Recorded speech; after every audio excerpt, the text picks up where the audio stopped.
Good morning, students. Myself, Praduman, your mathematics teacher for class 8, 9, and 10 in Modern International School, Hiswa. Today, just I am going to start a new exercise, that is exercise 12B. In previous day, just I have solved exercise 12A. So this exercise is based on inverse proportion. पिछले दिन आपको direct proportion पे जो भी problems थे मैंने exercise 12A से करवा दिए और आज 12B से इनवर्स प्रोपोर्शन से रिलेटेड क्वेश्चन को करवाया जाएगा। देखा जाए, first of all you have to know about when you can say that two variable quantity are in inverse proportion. अब कब कहोगे कि दो वेरिएबल क्वांटिटी हैं x एंड y हैं, वो इनवर्स प्रोपोर्शन में हैं? तो मैंने आपको पहले ही थ्योरी और फॉर्मूला इस चीज का बता दिया है कि when product of two variable quantity is constant then you can say that they are in inverse proportion or they are inversely proportional to each other. If the ratio of two variable quantity x and y, that is x divided by y or x by y, is constant, ratio constant है, then they are in direct proportion. और अगर उनका product constant है तब क्या होगा? Then in this case they are in inverse proportion और you can say inversely proportional to each other. देखा जाए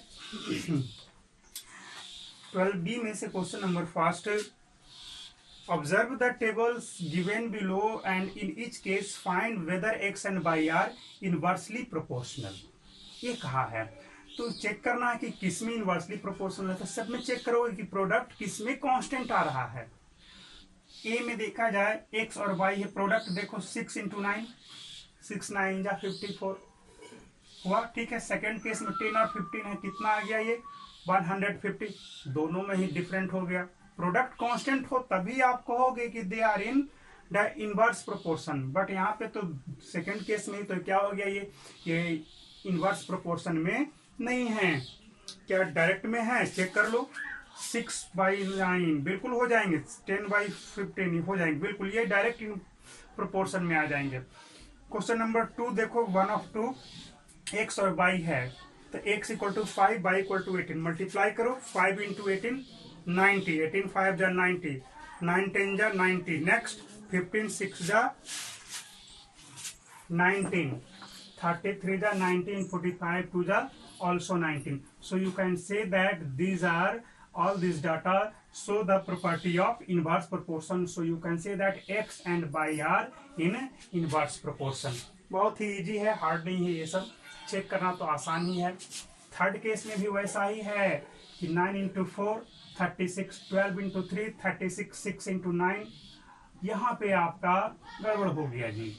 यहाँ पे 6 इंटू 9 करोगे तो ये आपका 54 आ जाएगा, तो ये आपको मिसमैच कर जा रहा है, इसलिए आप कहेंगे कि this data is not in inverse proportion.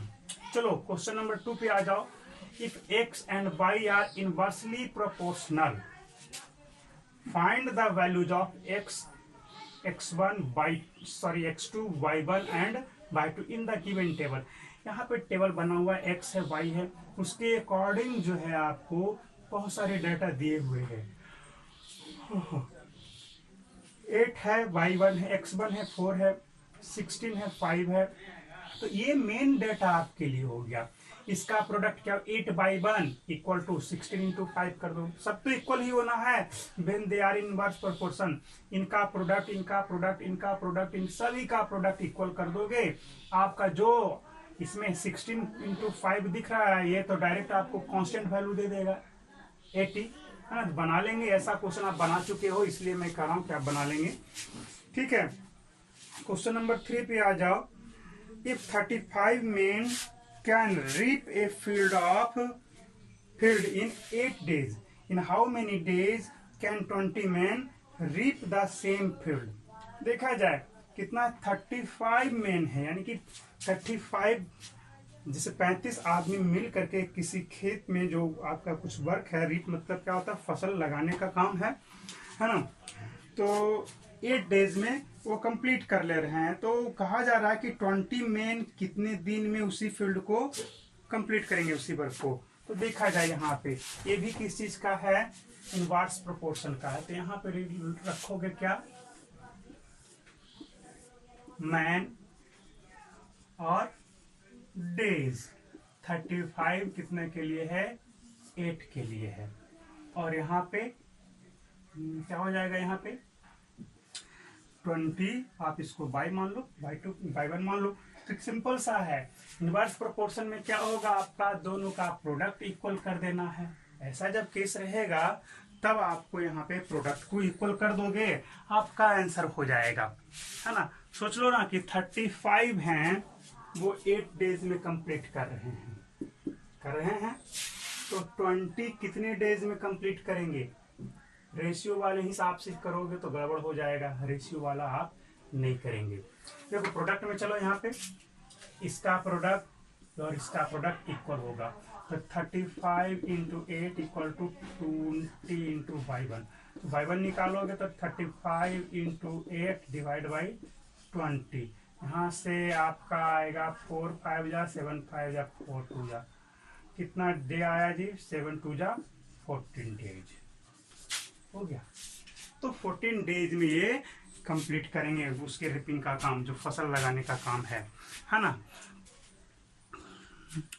इसमें सिंपल सा है, कुछ कंसेप्ट्स इसमें आपको यूज करने हैं। कुछ लोग यूनिटरी मेथड्स भी इसमें अप्लाई करना चाहेंगे, लेकिन उनके लिए जस्ट उसका इनवर्स प्रोसेस करना होगा। अब जैसे एक सवाल है कि 35 मेंस जो हैं, 35 मेंस कितने दिन में कंप्लीट करते हैं, तो 8 डेज में, है ना। तो 1 मेंस 8/35, ये गलत हो जाएगा, है ना, क्योंकि ये आपको डायरेक्ट प्रोपोर्शन का सवाल नहीं है। डायरेक्ट प्रोपोर्शन में ऐसा चलता है, ये इनवर्स प्रोपोर्शन का कंसेप्ट लगाओ ना कि 35 आदमी 8 दिन में करता है, तो एक आदमी 1 दिन से भी कम नहीं। 35 आदमी 8 दिन में करता है, एक आदमी 35 गुने 8, है ना, 35 गुने 8 हो जाएगा, है ना। इस तरह से ये आपका इनवर्स प्रोपोर्शन का सवाल है, इसलिए ऐसा होता है। आपको टाइम एंड वर्क में इसका विशेष डिटेल आपको सिखाया जाएगा। Next, 12 men can dig A pond in 8 days। How many men can dig it in 6 days। तो 6 दिन में कितने आदमी इसको लगाना पड़ेगा। ऐसे क्या है कि 12 men हैं, एक गड्ढे को 8 days में कंप्लीट कर देते हैं ना। 12 men 8 days, तो 6 दिन के लिए कितना आदमी चाहिए बताओ। अगर एक आदमी रहेगा तो कितना दिन लेगा समय, 12 इंटू 8 96 डेज लेगा। अकेला एक आदमी काम करेगा तो लेगा। और अगर यहाँ पे 12 इंटू 8, अगर जो आपको 6 दिन में कंप्लीट कराना है तो क्या करोगे, कितने आदमी की जरूरत पड़ेगी, 6 से डिवाइड करेंगे यानी 16। तो ये भी इनवर्स प्रोपोर्शन का सवाल है, यहाँ पे निकाल लोगे इसका प्रोडक्ट और इसका product equal.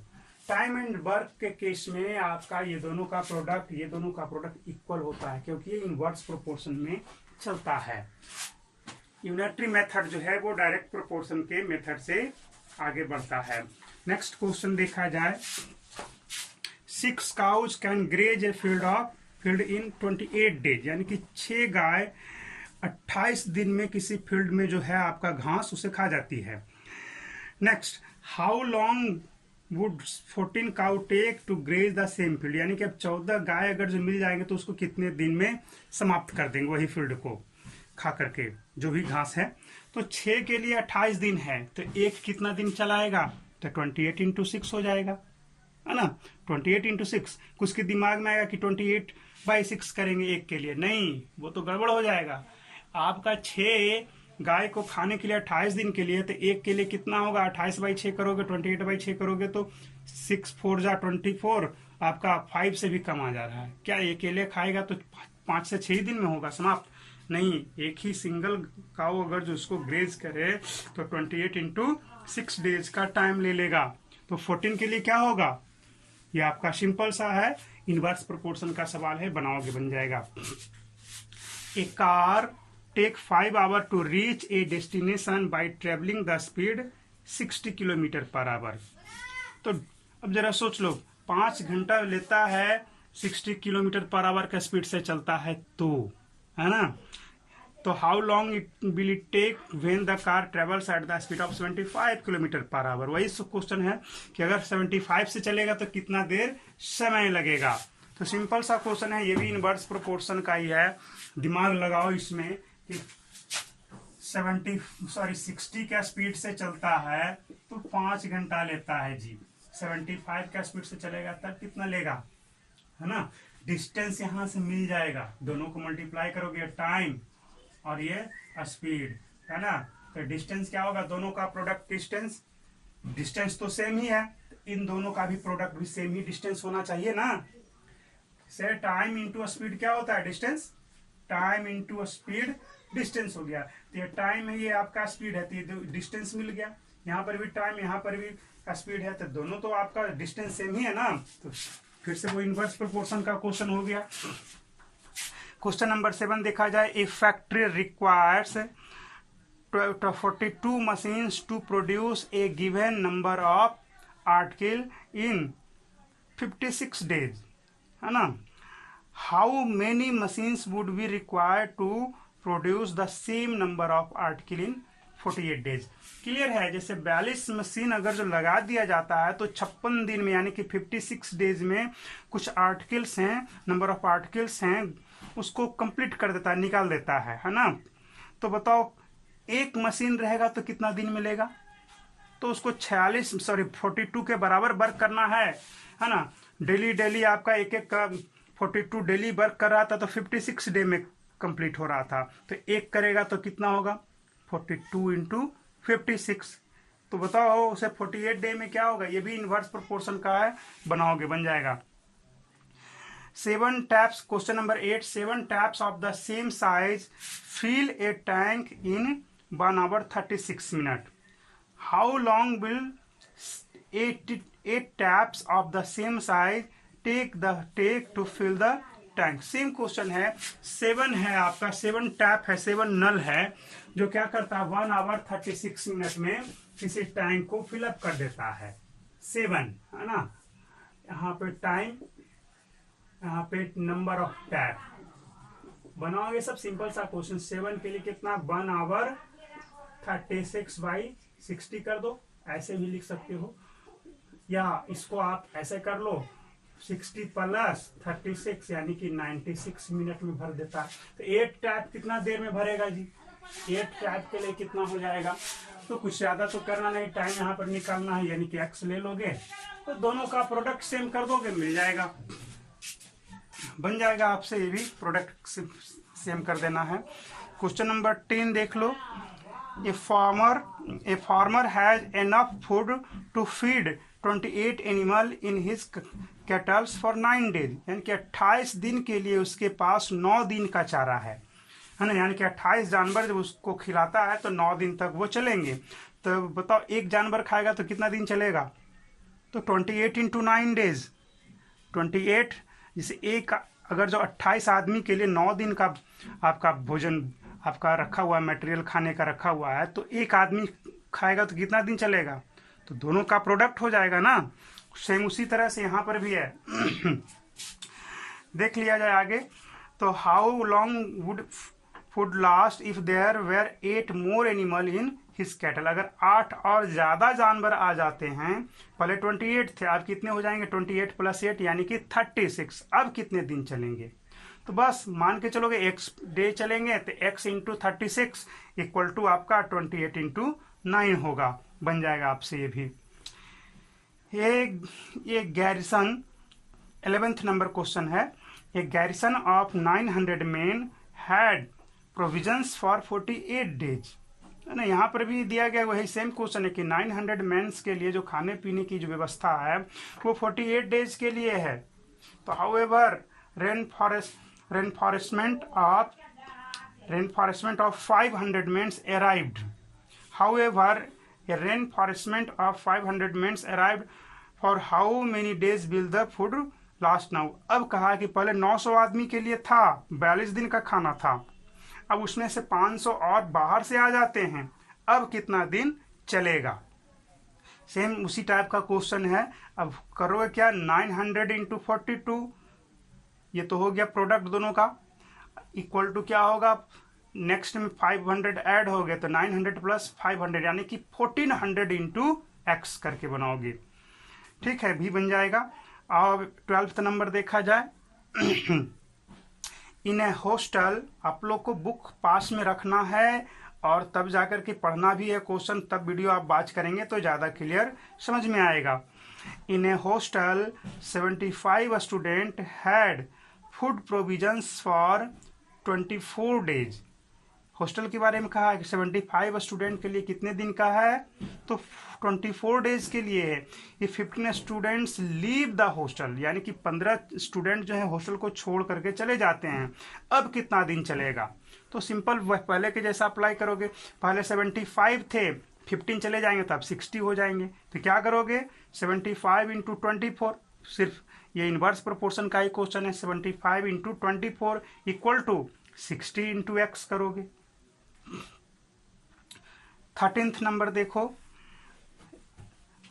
A school has 9 periods a day each of 40 minute duration, यानी कि 9 पीरियड है पर डे और हर एक का ड्यूरेशन कितना है, तो 40 मिनट्स का है। How long would each period be if a school has 8 period. अब कहा है कि अब अगर 8 पीरियड ही लगाया जाए तो उतना ही टाइम में कितना देर का पीरियड को बनाना होगा। तो जरा सोच लो, 40 मिनट्स का एक पीरियड है और 9 पीरियड है, तो ये भी इनवर्स प्रोपोर्शन का ही क्वेश्चन हो गया।